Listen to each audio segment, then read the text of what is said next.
আকাশবাণী আগরতলা। স্থানীয় সংবাদ পড়ছি সরিতা সিনহা। দিল্লির নতুন মন্ত্রিসভার শপথ গ্রহণ অনুষ্ঠান আজ রামলীলা ময়দানে অনুষ্ঠিত হবে। সেখানে দিল্লির নতুন মুখ্যমন্ত্রী হিসাবে শপথ নেবেন রেখা গুপ্তা। গতকাল নয়াদিল্লিতে দিল্লির বিজেপি বিধায়ক দলের বৈঠকের পর এই নাম ঘোষণা করা হয়। সম্প্রতি অনুষ্ঠিত দিল্লি বিধানসভা নির্বাচনে রেখা গুপ্তা শালিমার বাগ আসন থেকে জয়ী হন। আজ দিল্লির মুখ্যমন্ত্রী ও মন্ত্রিসভার অন্যান্য সদস্যরা শপথ বাক্য পাঠ করবেন। শপথ গ্রহণ অনুষ্ঠানে উপস্থিত থাকবেন প্রধানমন্ত্রী নরেন্দ্র মোদী, কেন্দ্রীয় স্বরাষ্ট্রমন্ত্রী অমিত শাহ, প্রতিরক্ষা মন্ত্রী রাজনাথ সিং, কেন্দ্রীয় মন্ত্রীরা ও এনডিএর মুখ্যমন্ত্রী ও উপমুখ্যমন্ত্রীরা।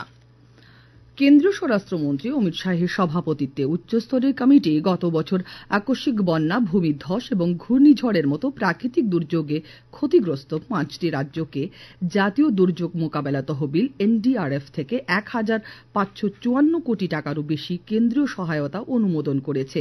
মন্ত্রক জানিয়েছে ত্রিপুরার জন্য 288 কোটি 93 লক্ষ টাকা অনুমোদন করা হয়েছে। স্বরাষ্ট্র মন্ত্রক ত্রিপুরার জন্য অতিরিক্ত সহায়তা হিসাবে 288 কোটি 93 লক্ষ টাকার অনুমোদন দেওয়ায় মুখ্যমন্ত্রী অধ্যাপক ডক্টর মানিক সাহা প্রধানমন্ত্রী ও স্বরাষ্ট্রমন্ত্রীকে ধন্যবাদ জানিয়েছেন। মুখ্যমন্ত্রী অধ্যাপক ডক্টর মানিক সাহা গতকাল নয়াদিল্লিতে রেল ভবনে রেলমন্ত্রী অশ্বিনী বৈষ্ণবের সঙ্গে বৈঠক করেন। বৈঠকে মুখ্যমন্ত্রী রাজ্যের রেলওয়ে পরিকাঠামোর উন্নয়ন সহ বিভিন্ন উন্নয়ন প্রকল্প নিয়ে আলোচনা করেন। রেলওয়ে পরিকাঠামোর উন্নয়নের অংশ হিসেবে বন্দে ভারত ট্রেন চালু করা, আগরতলা ও গুয়াহাটির মধ্যে একটি ইন্টারসিটি ট্রেন, ধর্মনগর ও সাব্রুমের মধ্যে লোকাল ট্রেন, বৈজংনগর জেরানিয়া এবং ধর্মনগর কৈলাসহরের মধ্যে নতুন রেলওয়ে ট্র্যাক স্থাপনের জন্য কেন্দ্রীয় রেলমন্ত্রীর কাছে অনুরোধ জানান। এছাড়াও কৃষকদের জন্য আগরতলা এবং গুয়াহাটির মধ্যে সংযুক্ত একটি কিষাণ ট্রেন পরিষেবা চালু করারও প্রস্তাব রাখেন মুখ্যমন্ত্রী। প্রধানমন্ত্রী নরেন্দ্র মোদী আগামী 23 ফেব্রুয়ারি রবিবার সকাল 11টায় আকাশবাণীর মন কি বাত অনুষ্ঠানে দেশ বিদেশের জনগণের সঙ্গে মত বিনিময় করবেন। প্রধানমন্ত্রী জনগণকে তাদের সুচিন্তিত চিন্তাভাবনা মন কি বাতে জানানোর আহ্বান জানিয়েছেন। প্রয়াগরাজে মহাকুম্ভ চলাকালীন গতকাল পর্যন্ত 56 কোটি 64 লক্ষেরও বেশি ভক্ত পবিত্র স্নান করেছেন।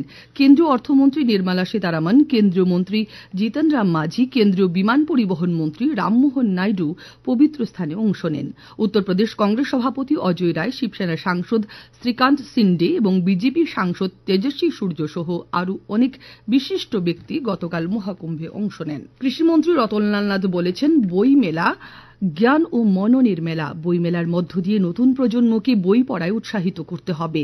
গতকাল বিশালগড় টাউন উচ্চতর মাধ্যমিক বিদ্যালয় মাঠে 4 দিন আমার মেয়ে আমার অহংকার এই ভাবনাকে সামনে শুরু হওয়া এই বইমেলা আগামী 22 ফেব্রুয়ারি সমাপ্ত হবে।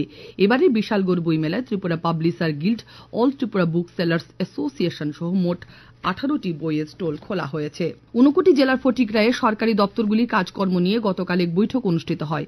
সভাপতিত্ব করেন তপশিলি জাতি কল্যাণ মন্ত্রী সুধাংশু দাস। বৈঠকে উপস্থিত ছিলেন 59 জেলা পরিষদের সভাধিপতি অমলেন্দু দাস ও কুমারঘাট ব্লকের বিডিও ডক্টর সুদীপ ভৌমিক প্রমুখ। মন্ত্রী সুধাংশু দাস আকাশবাণীর জেলা প্রতিনিধিকে জানান, সরকারের গৃহীত কর্মসূচি, কেন্দ্র ও রাজ্য সরকারের বিভিন্ন কল্যাণমুখী প্রকল্পের কাজের অগ্রগতি নিয়ে বৈঠকে পর্যালোচনা করা হয়। বিদ্যুৎ মন্ত্রী রতনলাল নাথ জানিয়েছেন, রাজ্যের বাজারগুলিতে হাইমাস্ট সোলার লাগানো হবে। গতকাল লেফুঙ্গা ব্লক এলাকার গামছা কোপরা অভিচরণ লেফুঙ্গা বাজার নতুন বাজার এলাকায় পরিদর্শনকালে তিনি একথা বলেন। জাতীয় মহিলা কমিশনের সদস্য ডক্টর অর্চনা মজুমদার গতকাল ত্রিপুরা সফরে এসেছেন। তিনি আগরতলা পুর নিগমের মেয়র দীপক মজুমদারের সঙ্গে মহিলাদের সুরক্ষা সম্পর্কিত বিষয় নিয়ে আলোচনা করেছেন। তিনি রাজ্য মহিলা কমিশনের চেয়ারপারসন ঝর্ণা দেববর্মার সঙ্গেও বৈঠক করেন।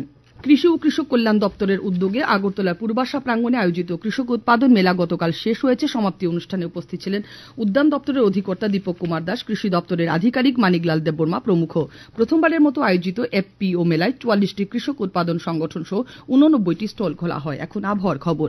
আজ আকাশে মেঘাচ্ছন্ন থাকবে। দিনের তাপমাত্রা সর্বোচ্চ 31 ডিগ্রি সেলসিয়াস এবং সর্বনিম্ন 18 ডিগ্রি সেলসিয়াসের কাছাকাছি থাকবে। ভোরে সর্বনিম্ন তাপমাত্রা ছিল 17.4 ডিগ্রি সেলসিয়াস।